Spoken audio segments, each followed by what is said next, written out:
سلطان کے خزانے کی چابی۔ بہت وقت پہلے کی بات ہے، عرب کے ایک وسیع اور خوشحال ریاست کا نام النوری تھا۔ یہ ریاست اپنی خوبصورتی، تجارت اور ثقافت کے لیے مشہور تھی۔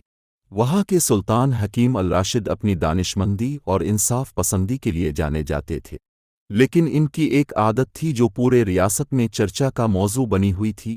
وہ کسی کو بھی اپنا جانشین نہیں چن رہے تھے۔ ایک دن سلطان نے پورے ریاست میں اعلان کروایا کہ وہ اپنے جانشین کے لیے ایک امتحان لینے والے ہیں۔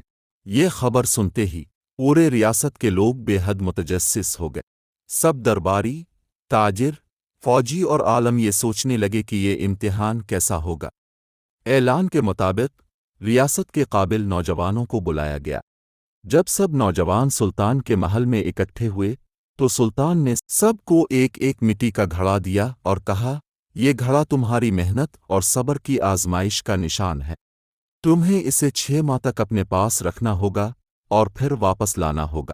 جس کا گھڑا سب سے خوبصورت اور منفرد ہوگا وہ میرا جانشین بنے گا۔ بھیڑ میں ایک نوجوان لڑکا بھی کھڑا تھا جس کا نام علی تھا۔ وہ غریب تھا لیکن بے حد ایماندار اور محنتی تھا۔ جب اسے بھی مٹی کا گھڑا ملا تو وہ بڑے ہی فخر سے اسے اپنے گھر لے گیا اور سوچا کہ وہ اسے اپنی محنت سے سب سے خوبصورت بنائے گا۔ علی نے گھڑے کو پانی سے دھویا، اس میں پھول لگائے اور اس کی دیکھ بھال کرنے لگا، لیکن کچھ ہی دنوں میں گھڑا ٹوٹنے لگا۔ علی نے کئی بار اس کی مرمت کرنے کی کوشش کی پر گھڑا بار بار ٹوٹ جاتا۔ آہستہ آہستہ وہ مایوس ہونے لگا۔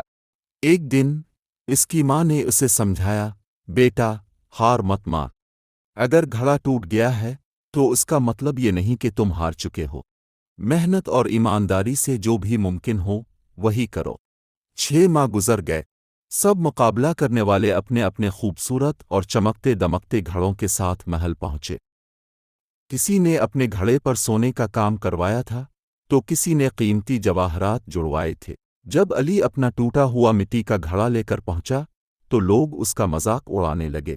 جب سلطان نے سب گھڑوں کو دیکھا تو ان کی آنکھوں میں ایک چمک آ گئی۔ انہوں نے سب گھڑوں کو باریکی سے جانچا اور پھر اچانک علی کے پاس جا کر بولے، بیٹا تمہارا نام کیا ہے؟ علی، سلطان محترم، علی نے سر جھکا کر جواب دیا۔ سلطان مسکرائے اور تخت سے کھڑے ہے کر بولے، یہی میرا جانشین ہے، یہی ہوگا اس ریاست کا اگلا حکمران۔ سب لوگ حیران رہ گئے۔ کسی نے ہمت کر کے پوچھا، لیکن کیوں جہاں پناہ، اس کا گھڑا تو ٹوٹا ہوا ہے۔ سلطان نے گہری سانس لی اور بولے، میں نے جو مٹی کے گھڑے تم سب کو دیے تھے وہ اندر سے کمزور اور نقلی تھے۔ وہ کسی بھی حالت میں 6 ماہ تک نہیں ٹک سکتے تھے، لیکن میں نے دیکھا کہ تم سب نے دھوکہ دیا۔ تم نے نئے گھڑے بنائے، انہیں سجایا اور مجھے دکھانے کے لیے جھوٹ کا سہارا لیا۔ لیکن علی نے سچائی اپنائی۔ اس نے جو کچھ بھی ملا اسی کے ساتھ ایمانداری سے امتحان دیا، اور یہی ایک سچے بادشاہ کی پہچان ہوتی ہے، ایمانداری، صبر اور سچائی۔ اس کہانی سے ہمیں یہ سیکھنے کو ملتا ہے کہ سچائی اور ایمانداری ہمیشہ کامیاب ہوتی ہے۔ مشکلات آئیں گی، لوگ آپ کا مذاق اڑائیں گے، لیکن اگر آپ اپنی سچائی اور محنت پر قائم رہیں تو آخر میں جیت آپ کی ہی ہوگی۔